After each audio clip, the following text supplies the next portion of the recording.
안녕하세요. 아침이 바뀌면 인생이 바뀐다라는 믿음을 주는 남자 아열람 장한식입니다. 오늘 여러분에게 추천 공유하는 내용의 책은 모든 건 꿈에서 시작한다라는 카테고리의 조셉 머피 성공의 연금술이라는 책으로 행복한 아침을 열겠습니다. 꿈, 한마디로 미래에 대한 비전이 있는가? 그 꿈속에서 나는 부자인가? 유명하고 행복한가? 많은 사람이 그런 미래를 꿈꾼다. 하지만 대부분은 꿈에 불과하다. 성공한 사람에게도 그런 꿈이 있었다. 이 사람들은 꿈을 목표로 승화해 결국 현실로 만들었다. 그들의 꿈은 막연히 성공하겠다는 꿈이 아니라 구체적으로 성취하고자 하는 목표가 있는 꿈이었다. 예를 들어 에디슨은 전기로 밤을 밝히는 세상을 그렸고 조지 스티븐스는 엔진으로 기차를 끄는 걸 꿈꿨다. 그 결과 무거운 짐을 등에 메고 옮기는 인간과 동물의 수고를 덜 수 있었다. 베토벤은 정신을 교양할 음악을 작곡하길 원했다. 이름을 떨치는 배우와 예술가, 음악가, 작가는 단순히 명성을 꿈꾸기보다 자신의 재능을 활용해 성공을 거두기를 소망했다. 꿈꾸는 것은 천재들에게만 국한되지 않는다. 예전부터 성공한 많은 사람은 한결같이 자신의 성공이 희망과 꿈에서부터 시작되었다고 말한다. 꿈에서 목표를 도출하고 어떻게 행동할지 계획을 세워 필연적으로 목표가 이루어지도록 만들었다고 한다. 꿈꾸는 것은 젊은이들에 국한되지도 않는다. 새로운 꿈을 품고 목표를 세우는데 늦은 때란 없다. 뒤늦은 나이에 꿈을 이룬 사람들의 성과는 놀랍기 그지없다. 벤자민 프랭클린은 50세가 넘어서 과학의 철학을 공부하기 시작했다. 존 밀턴이 서사시 신라원을 완성하기 위해 책상 앞에 앉았을 때의 나이는 50세가 넘었고 이미 눈이 먼 상태였다. 시대의 편견과 선입견도 꿈을 막을 수는 없다. 많은 세월 동안 여성들은 할 수 있는 일에 사회적 제한을 받았다. 여성들은 소위 여자가 하는 일로만 여겨졌던 직업조차 가지기가 힘들었던 때가 있었다. 더욱이 그 밖의 일은 결단력과 용기가 없이는 시도하기 어려웠다. 일례로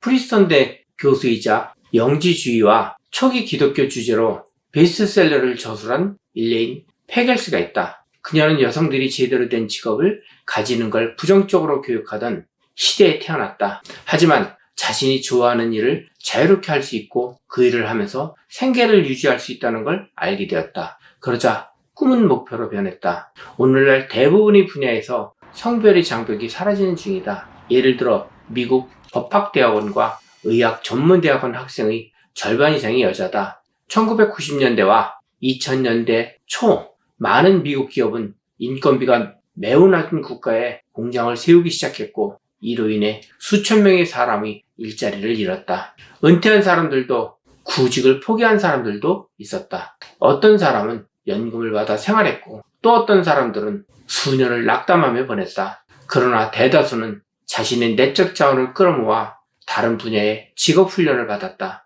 대부분 과거보다 낮은 임금을 받으며 제도 전해야 했지만 새로운 에너지와 열정으로 다시 한번 성공의 사다리를 오르기 시작했다. 결단을 내릴 때 중요한 건 두뇌다. 목표를 이루는데 그 무엇도 나를 방해할 수 없다는 확실한 믿음을 가진 사람, 이를 악물고 끈기 있게 노력하는 사람이 승리할 것이다. 꿈을 목표로 바꾸고 충분히 노력을 들인 자만이 목표를 달성할 수 있다. 삶을 더 편하고 풍요롭게 만들어주고 인간의 고된 수고를 덜어주며 외관을 아름답게 만든 발명은 한때 누군가의 꿈이었다. 우리는 꿈을 이룬 사람들에게 빚을 졌다. 꿈만 꾸는 것과 행동하는 것은 천지차이다. 안타깝게도 꿈을 꾸는 사람 중에는 꿈을 실현하지 못하고 몽상가로 남는 사람이 너무나 많다. 그들이 꾼 꿈은 여전히 꿈으로만 남아있다. 하지만 꿈을 이루기 위해서는 꿈을 목표로 전환해야 한다. 그러면 꿈은 환상이 아니라 성공의 로드맵을 위한 목표가 된다. 꿈을 이루기 위해선 할 수 있는 모든 것을 하겠다는 결단력이 필요하다. 미국의 패션 디자이너 레이첼 로이는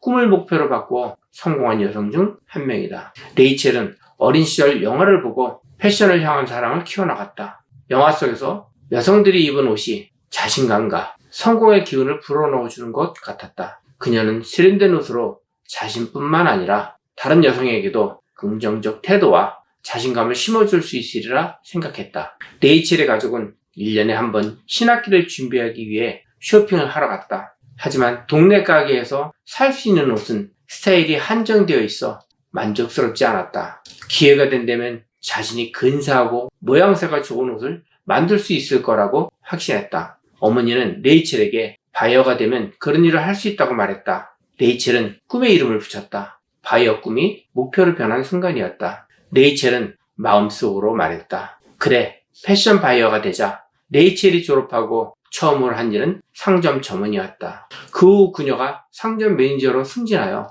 퍼스널 쇼퍼와 의류 매장에서 스타일리스트로 일하다가 곧 패션 디자이너가 되어 회사의 상급 직책을 맡게 되었다. 레이첼의 전 남편인 데이먼 대시는 당시 독자적인 라인을 런칭하고 싶어 했고, 레이첼은 데이먼과 새로운 커리어를 시작하기 위해 다니고 있던 훌륭한 직장을 그만둘지 말지 결정해야 했다. 그녀는 다시 시작하기로 마음먹고 새로운 사업에 전념했다. 자신의 모든 역량을 발휘하여 사업에 기여할 수 있다면 모든 걸 했다. 사업이 여러 측면에 관심을 두고 참여했다. 자신을 대체 불가능한 존재로 만들고 싶었다. 약 6년 후 데이먼이 회사를 매각했을 때 레이첼은 자신이 새로운 라인을 런칭하려던 참이었다. 그러나 회사가 매각되자 자기 혼자서도 사업을 운영할 수 있다고 확신해 그녀 스스로 새로운 회사를 차렸다.